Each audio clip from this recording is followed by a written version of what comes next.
Les entreprises n'ont pas de visibilité globalement sur l'année 2023 à cause des crises de l'inflation, des crises énergétiques, des valeurs des matières premières. Mais globalement, elles sont assez confiantes pour leur propre entreprise. Plus de 60% des entrepreneurs, 62 exactement, des entrepreneurs voient l'année 2023 de façon plutôt confiante, mais avec un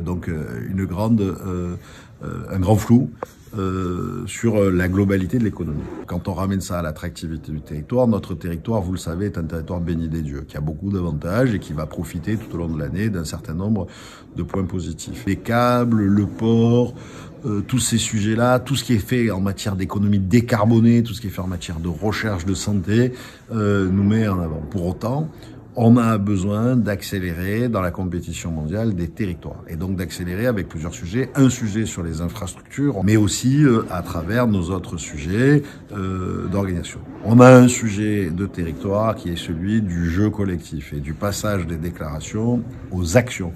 De se mettre autour de la table pour choisir ensemble les priorités, nous en tant que représentants du monde économique, parce que c'est notre vocation, et donc du besoin des entreprises, celles à faire venir et celles qui sont ici, qui ont besoin de se développer. On peut aider les collectivités à faire les bons choix, et ensuite à les mettre en place tous ensemble, à sortir de ces jeux individuels de momentum et de chapelles différentes. Le vrai message, c'est qu'on a la possibilité, pas qu'en 2023, mais à partir de 2023, et on aura une chance extraordinaire avec les grands événements de 2023, la première partie, les test events, comme on dit, les pré-qualifications, les pré-matchs olympiques, la Rugby Cup de l'automne, et puis les JO 2024. On rentre dans une séquence où on peut montrer notre territoire au monde entier. Mettons-le en avant sous le meilleur jour et mettons-nous tous d'accord pour faire ensemble, mais réellement par un vrai jeu collectif et non pas simplement des annonces, pour nous répartir les moyens d'action et d'utilisation pour accompagner les entreprises, pour faire en sorte, donc avec la métropole, avec la région, avec l'État, avec les villes, pour faire en sorte que ce territoire prenne son coup d'avance et redevienne le centre du monde comme il a été au IVe siècle avec la philosophie et au XVIIIe et XIXe avec le transport maritime. Le monde économique est très bien fédéré. On a appris tous à jouer ensemble, on a tous des différences, on a tous des moments où on doit exister un peu séparément, mais globalement on sait tous faire ensemble. Les vœux d'hier soir, 1 millier de personnes quasiment ici, en sont la démonstration. Après, on voit bien que les sujets que l'on porte mettent peut-être du temps à infuser, parce qu'on est peut-être dans des temps différents. On part d'un principe qu'il faut avoir une vision à 15 ans, à 20 ans, à 30 ans. Une stratégie pour déployer cette vision et des actions de court terme. Et donc, on voit bien, par exemple, quand on parle de l'Afrique, en 2010, quand je parlais de l'Afrique ou quand je parlais de la renaissance du port, j'étais seul.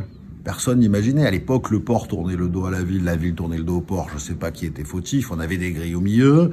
On se comprenait pas depuis 40 ans. Sur l'Afrique, c'était une blessure de ce territoire, alors que c'est un lien naturel qui a toujours constitué notre développement économique, notre richesse multiculturelle et multiculturelle. C'était une discussion compliquée. On voit bien que ça a évolué. On voit bien qu'en 2020, dans la campagne des municipales à Marseille ou à la métropole, le sujet a été pris en considération, même au niveau de la région pour l'Afrique.